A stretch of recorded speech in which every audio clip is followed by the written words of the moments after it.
All right, they say these reports that come out of Washington sometimes are in the eye of the beholder, but a Congressional Budget Office report that examines what happens if you repeal Obamacare without replacing it could lead to 32 million fewer insured. Now that's just looking at the potential 20 million who have it now and those who are expected to sign up. House Majority Whip Steve Scalise tweeting that it misses the point. Obamacare will be replaced by lower costs and more choices. To the Hill's Jesse Byrnes on the fallout of all of that. So obviously, if you repeal the thing, you know, these people potentially are out of insurance. I believe almost all the Republican plans that I've looked at calls for that still staying in place, so these people aren't stranded. But what do you make of this?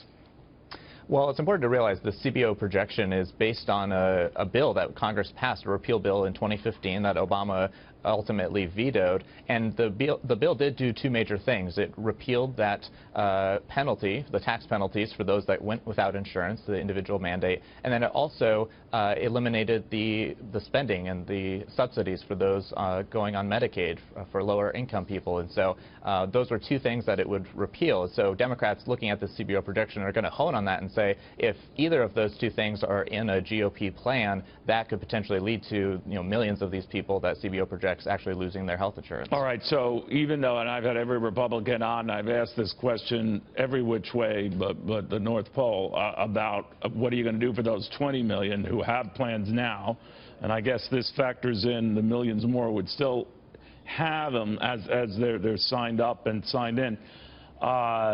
They say they're protected. Are they?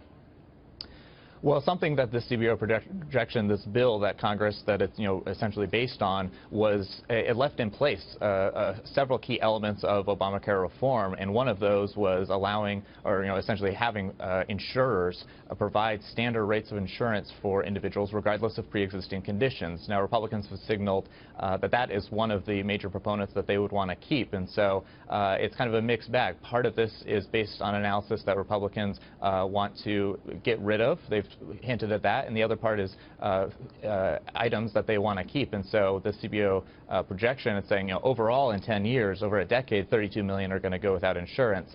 But it's based on kind of a 100% plan that half of this plan Republicans aren't standing behind at this point. And quickly we're noticing Republicans have responded to the heat from no less than their own president-elect that they've got to come up with an alternative and fast. Now, the dirty little secret is, and it doesn't get much press or attention in the media, they have a lot of plans, actually too many of them, and they can't just settle on what's acceptable. Rand Paul, I'm told, is the closest to coming up with one he thinks he'll have the votes for.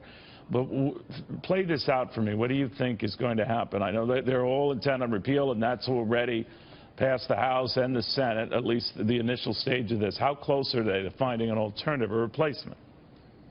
Well, President-elect Trump has obviously stated that he wants this to be almost simultaneous. Right. He wants a replacement plan right away. It's kind of, we're just a few days away from inauguration. We haven't seen any kind of plan. They insist that they're in the final stages of one, or at least Trump has, but we haven't seen the details of that. And so at this point, there's room definitely for Democrats to, seize on this type of report and say, look, if you're going to go with the most recent GOP plan that Congress passed and Obama vetoed, you're going to leave 32 million without insurance. And so unless you provide a plan that's going to keep a lot of the tenets of Obamacare, that would be the best projection.